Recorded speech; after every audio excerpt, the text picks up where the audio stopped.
Welcome to the next in our tutorials about GIMP. In this advanced tutorial, we'll show you how to do some tone mapping on the images that you might need to get some extra color or some extra different shadows and cool things that you would like to get on your photos. Starting out, what we'll do is take a picture right here. I've got a picture of a good night scene. We'll go ahead and start is we'll create a duplicate layer of the night scene. And what we need to do is create a special enhancement filter called Advanced Tone Mapping. Now, this doesn't normally come with GIMP, so I recommend that you go find a plugin for Advanced Tone Mapping. It's very easy to find on the internet. GIMP itself has a repository of plugins that you're able to find advanced tone mapping. And once you get that and install it into your GIMP plugin folder, you're going to go into GIMP and use Enhance Advanced Tone Mapping under the filters. Then that will show you a pop-up dialog window that you'll want to switch the copies of the merge layer. You want to make it about 5. Press OK. It'll create a bunch of different colors and make the whole thing look really good. From there, you want to right-click on the layer and click Merge Down, and just merge down until you get one picture, one layer. Next, you'll want to go up to the colors and do levels. And on the levels, you want to switch that to maybe about 94, 93, or 92 on the gamma. Press OK there so we can get that into our picture. The next thing you want to do is create another duplicate layer. And then on that layer, you want to click Colors, Desaturate. And from there, you want to actually have it at lightness. You can do luminosity, you can do average. You can see that it changes the different shades of gray. Well, let's choose lightness, click OK. And then you want to go back over to colors, click invert, and you'll see all the different colors inverted here. Then you want to go to filters, blur, Gaussian blur. And you want to set that blur to about, I think I want to do 20. 20 here seems fine.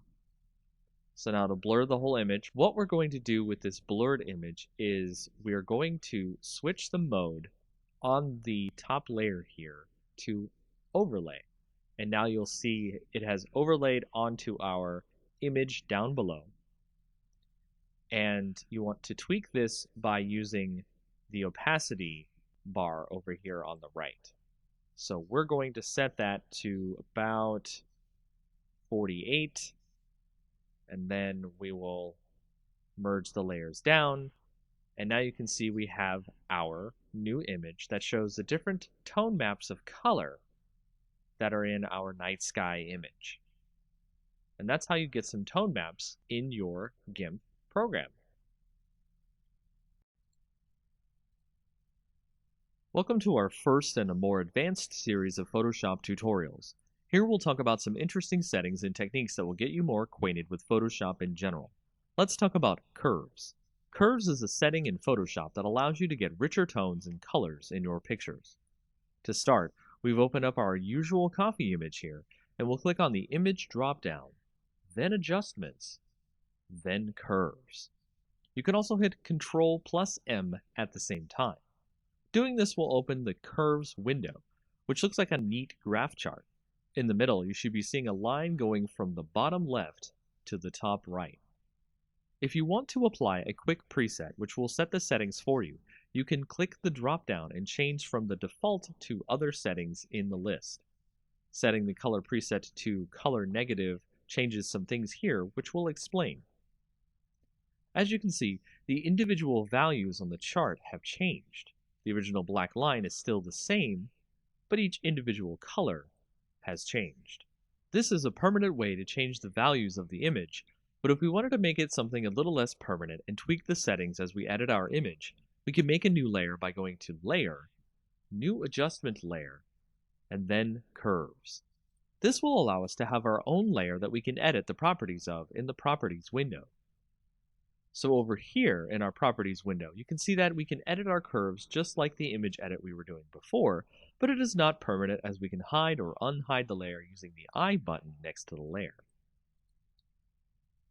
So the main thing to take away from curves is reading the histogram and placing points. We can place points on the histogram so we can change the color changes anywhere in the image, based on the dark spots or the lighter spots of the image.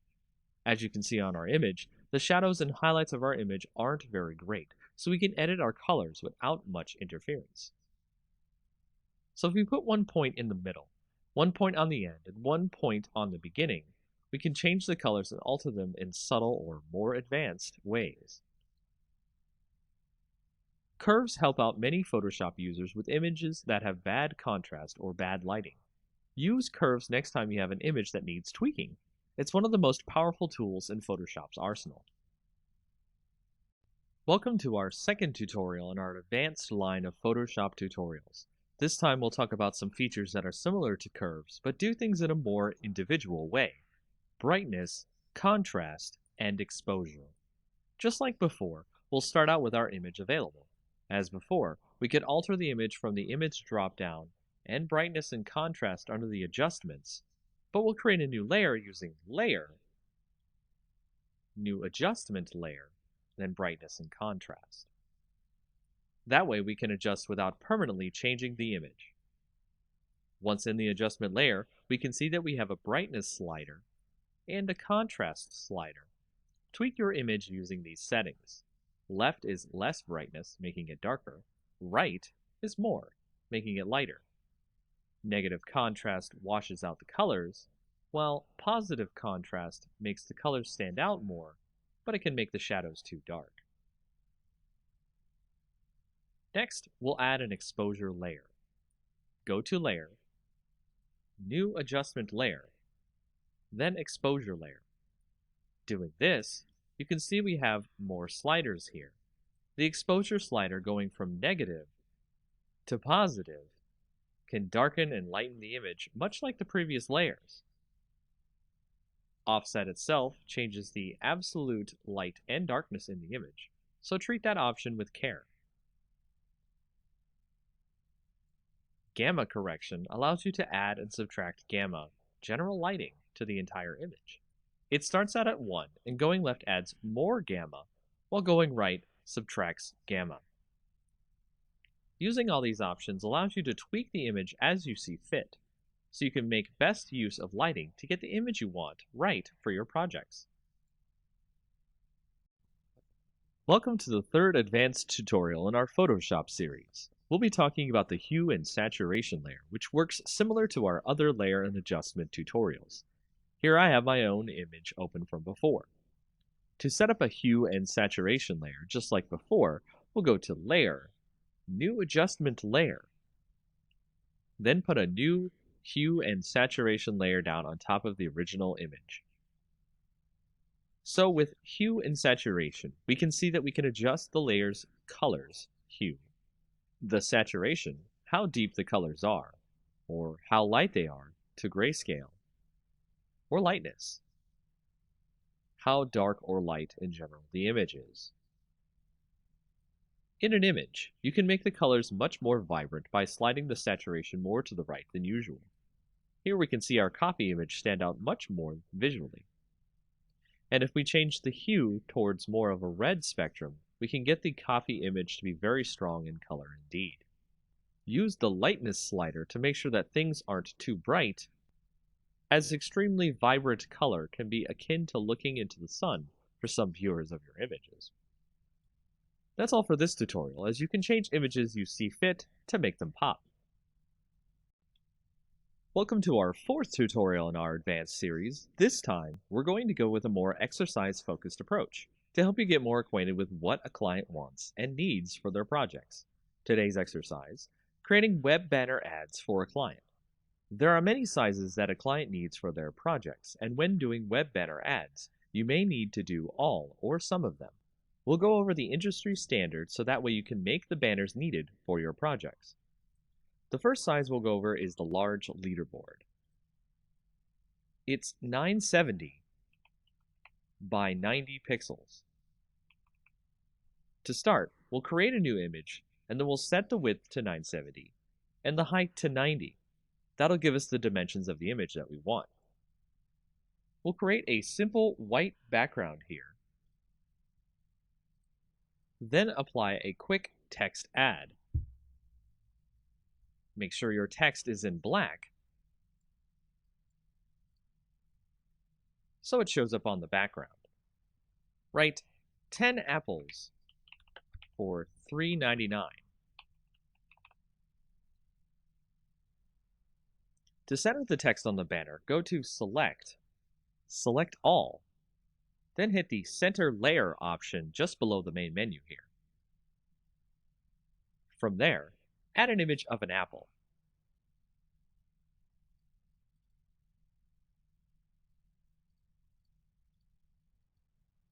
Here, I've added a quick image of an apple I found on the net to both sides of the banner to give it more of a friendly look.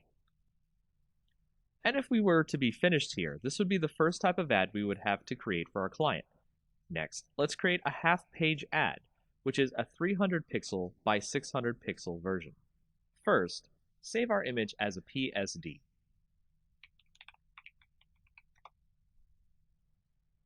Now, change our image to a 300 by 600 canvas. Go to Image, Canvas Size, and change the inches drop-down to pixels.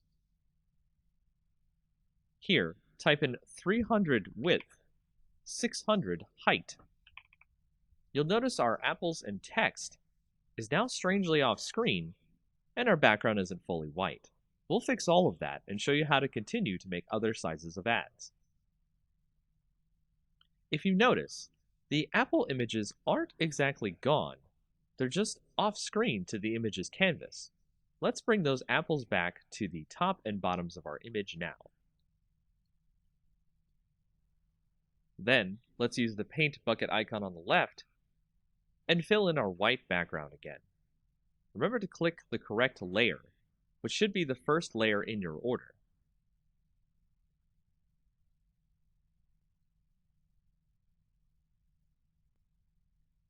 If it helps, name your layers so that you can remember which is which. Now that we have our white background again, what about our text? For that, let us change the spacing by pressing Enter on certain parts of the text. Here at Apples should do it. Move the text onto the canvas.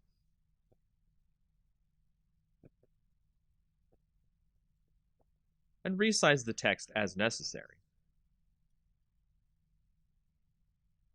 For vertical text, I like to use centered text under the Paragraph tab of the font properties for a more pleasing aesthetic. And there you have it. We have a new ad that can save as a separate PNG or JPEG from our original Apple ad. From here, we can create all the rest of the industry standard ad sizes: 160 by 600, 120 by 600, 336 by 280, 300 by 250, 728 by 90, 468 by 60, 200 by 200, and 250 by 250.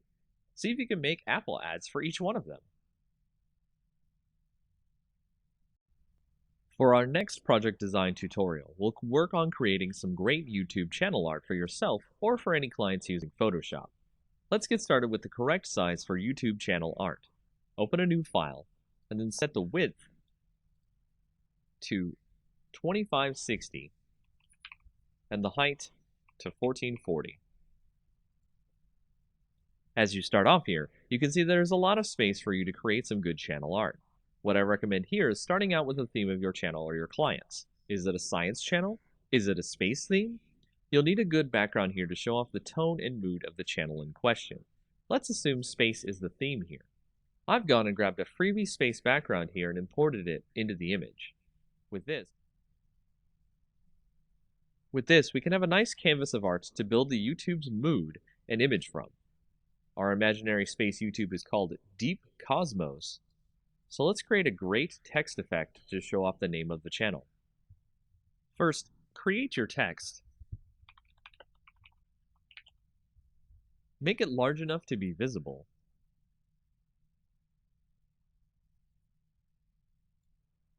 Then set the color by clicking the color part of the properties window and clicking a part of the image. Then we'll go into the layer blending option, give it a stroke, then click an inner glow effect. I've also used a different font here to give more of a unique look here. The type of font is up to you. I also recommend stacking the text on the right, so the rest of the art can breathe and show off the theme for the channel. Add more text in a readable font, probably not cursive, for what the channel is used for, space exploration.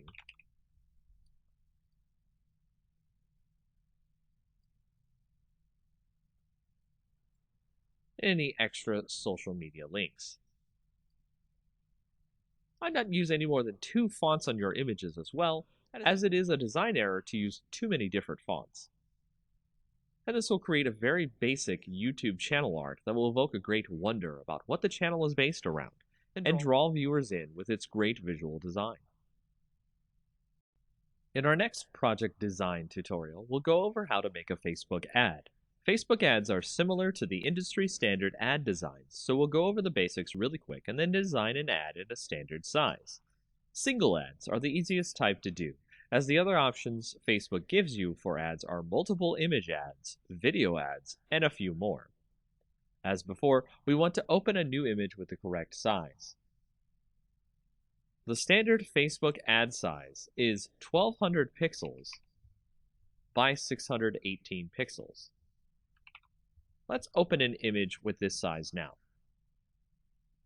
From here, we'll create an image that really pops for our audience. Let's say we're creating an image for a seafood company. Let's go grab an image of some great lobster dinner. On top of that, you want to make the image have something that stands out for your audience. So adding some text that implies the dinner is irreplaceable or you can't find it anywhere else is to create that type of rarity that clients want their products to have.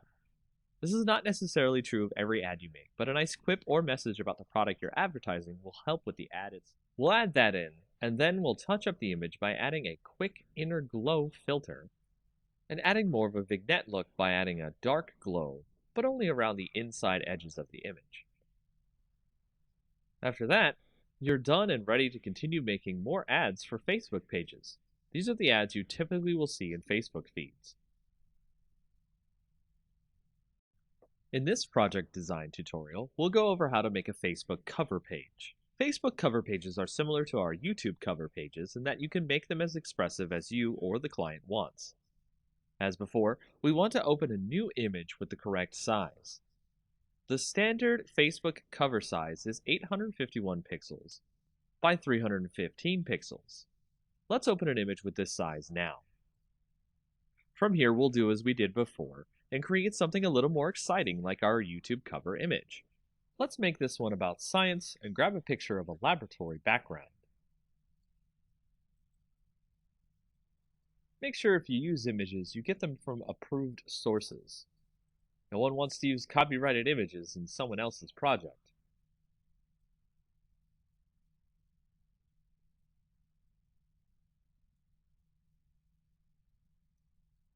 Here we'll add some text, as well as maybe some other social media URLs in our image to give the impression that the page is outside of Facebook as well.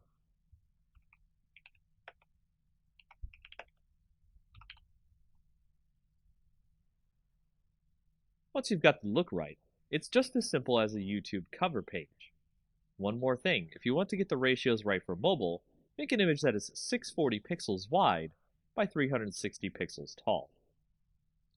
After that, it's really easy to make more cover pages as you see fit, as well as make sure to save everything as a PSD, so you can edit the cover page in case there's errors. Facebook also accepts PNGs for cover pages, so don't worry about compatibility too much. Welcome to our next introductory tutorial for Photoshop. Today's topic is about the healing brush and the spot healing brush. We'll be using it to show you how you can touch up blemishes on a photo. This is great for touching up photos of friends, family, and other things you need to make look good. We'll start by taking a photo of someone having blemishes on their face and opening it in Photoshop. Doing this will allow us to have something to work with to show off the healing brush. If we select the healing brush here on the left, with the nice bandage icon on it, you can see that we have options up at the top. Sampled is what you normally want to use for your restoration of your faces and such in your blemished images. Using this, we'll hold the Alt key and click on a spot we want to use as a basis for healing the image. Once we've done that, we'll heal a spot here, and you can see that the brush has figured out what to use nearby to make the healing effect of the brush take place. If we continue, we can remove all the blemishes, and it's a pretty amazing tool. Another way we can do this is, of course, with our spot healing brush, which will do something akin to the selection tool and automatically come up with what you want to heal.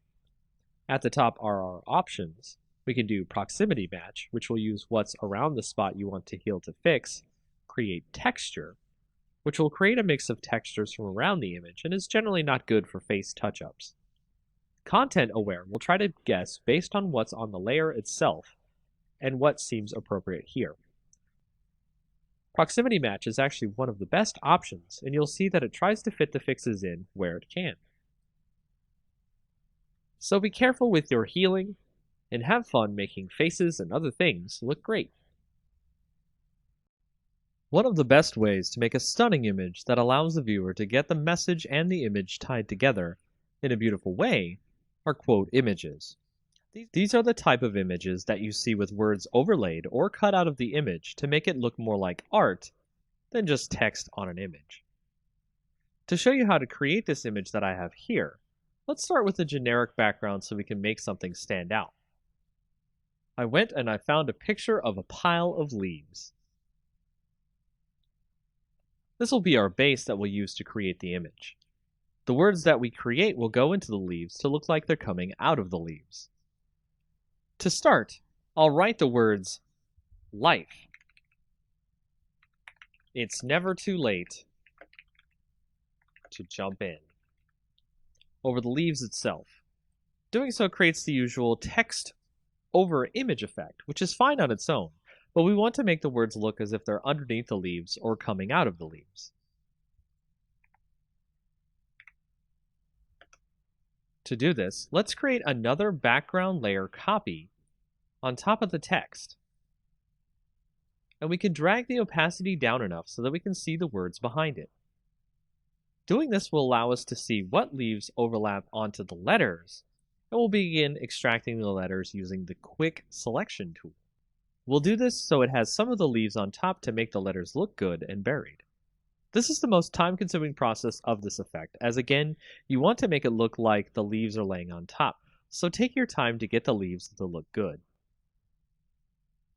Next, you'll want to create a layer mask after you've selected your leaves on your background layer copy. Click the new Layer Mask button. Change the opacity back to 100%. Next, you'll want to add a drop shadow to your top background layer, so the leaves create a kind of 3D effect on your letters. The last effect we'll make here that makes the letters look like they were placed there instead of just added to the image is a texture that looks like rough paper or stone. Do this through the Pattern Overlay effect. Change the opacity just down to about 20%. This will allow the text to look like it was placed into the leaves instead of our viewer thinking we added them manually. And that's it for this effect. It's a simple one that really makes some images pop and gets some great views. Smart filters are one of the most powerful features of Photoshop. We'll start this tutorial by showing you how we can make a smart object, add a filter to the image without it being permanent, and show you the power of smart filters that way. We'll start by opening this image of flowers here, and you can see that we have a great setup of a butterfly and some flowers. What we want to do is convert this image into a smart object, and all we have to do is right-click on the image and then click Convert to Smart Object. Doing that will set us up for any filters we want to add to this image, and it can be quite addicting to add filters and mess with the image. So let's try to isolate the butterfly here from the rest of the image. What we want to do is go ahead and go to Filter, then to go to Texture, and then Stained Glass. We'll fix the stained glass texture so that it looks smaller and looks good. We can see our butterfly in the back there. Next, we'll draw a nice quick selection around the butterfly. This is what we want to remain, and the rest stay in the stained glass filter. Last, we'll press Ctrl-I, which will put all the selection in black and allow us to see the butterfly. From there, we can tighten the mask around the butterfly so it looks like it's floating above the stained glass.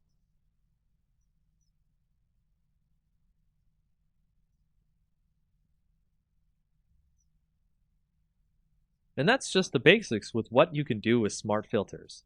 Easy, simple to use, and you don't have to worry about them permanently editing the image this way. Welcome back to our next tutorial in Photoshop, where we'll go over how to do a double exposure effect. A double exposure effect is how we'll blend two images together to make an interesting art project pop. Perhaps your client or project will want you to create some striking images here, and doing so through Photoshop, you will definitely wow the viewer of this image. Starting out, let's pick two images that we want to blend together. Here I'll blend an image of a beach ball with an orange. The idea of playing volleyball with a giant orange is pretty hilarious, don't you think? To start blending these two images together, I'll take the image of the orange, use the Quick Selection tool, and select the whole orange. Once I do that, I'll copy the orange selection into the image of the volleyball. As you can see here, the orange is way too large to be able to be blended with the volleyball. I'll need to scale the orange down to size. To do this, we'll need to make a copy of the volleyball layer to start off with. Drag the layer and make sure it's the top layer over the orange. Set the opacity to about 50%. Then we'll shrink the orange to about the same size of the volleyball.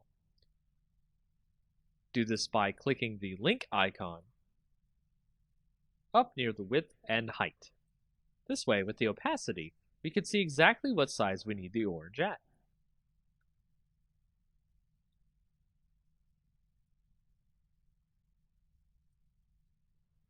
Apply the transformation when done.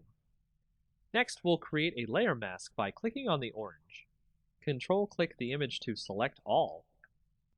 Then move to the volleyball layer, and click the New Mask button at the bottom. Once we have that mask, we'll make a copy of the orange layer, and then make a black mask of that layer by holding the Alt key and clicking New Mask. Using the Quick Selection tool, we can select the parts of the volleyball we want to erase.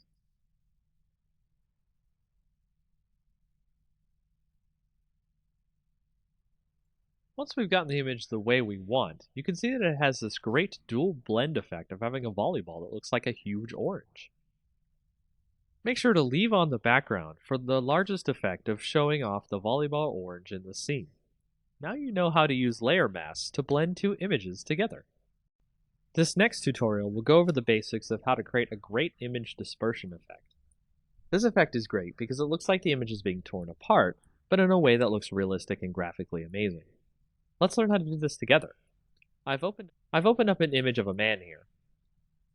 First, I'll start by creating a duplicate layer of the man in the background. Then I'll lasso over the man in the background layer.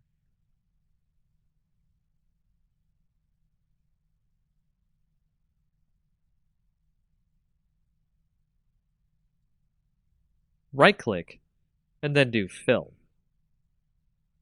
Make sure it's set to Content Aware, and it will let you fill in the background over the original man in the picture.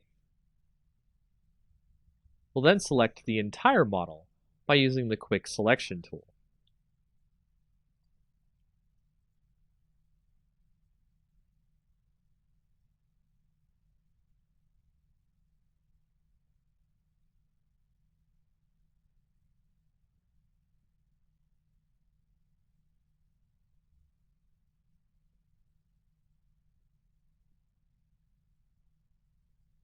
From here, depending on your Photoshop client, you can use Refine Edge or Select and Mask and give more of a refined edge to the hair on the model so we can pick up individual hairs and outlines. Before clicking OK on the Refine Edge, let's output the selection to a layer mask.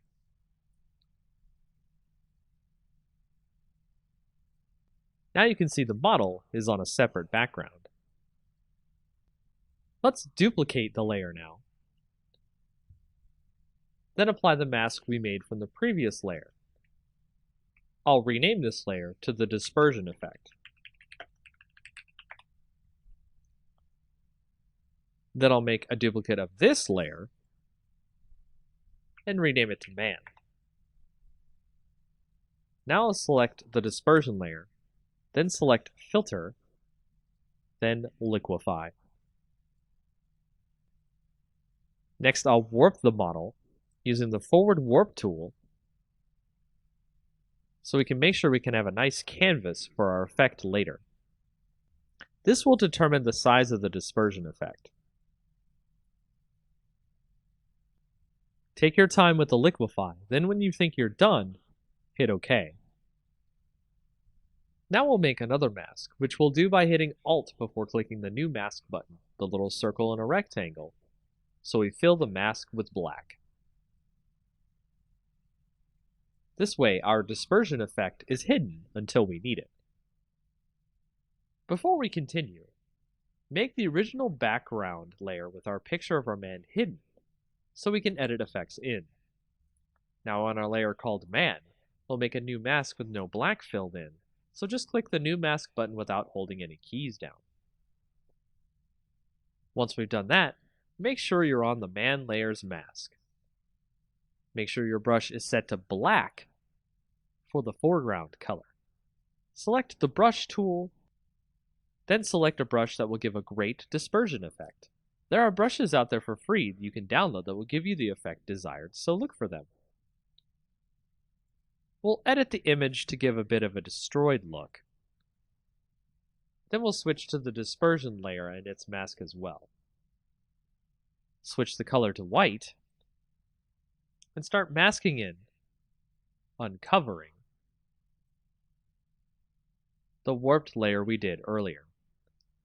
This will give you the effect of a dispersion going onto the image and looks really great. Experiment with this feature. It will allow you to create some really interesting images. Welcome to our next Photoshop tutorial. This time we'll be doing a great fire text effect. This can create a great illusion of text that looks like it's either made of fire or on fire. We've already started with a great fire effect image we'll use later in the tutorial. We'll proceed by opening a new file, making the height 1280 and the width 720. Change the background to black by using the Paint Bucket tool, and make sure the foreground color is black. Use the Text tool next, and a great tall font. I'll type the word fire here so we can see the effect on it later. Let's go to the blending options on our layer and add an outer glow. Change the color in the box here to F70300, then hit OK. Select the satin blending next and change that color to 872D0F,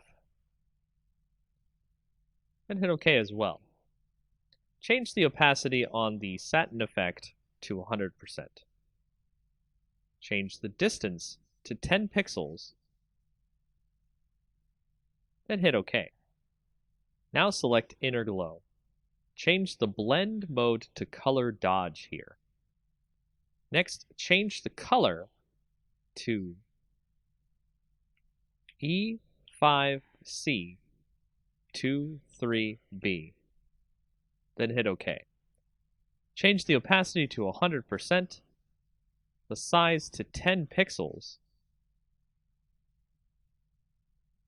then hit OK. Now we're done with our text, so hit right-click on the text layer and rasterize our type. Now we're going to fade out the top of our fire text. So use the eraser tool and set the brush to 250 pixels with 0 hardness. Erase some of the text as you see here.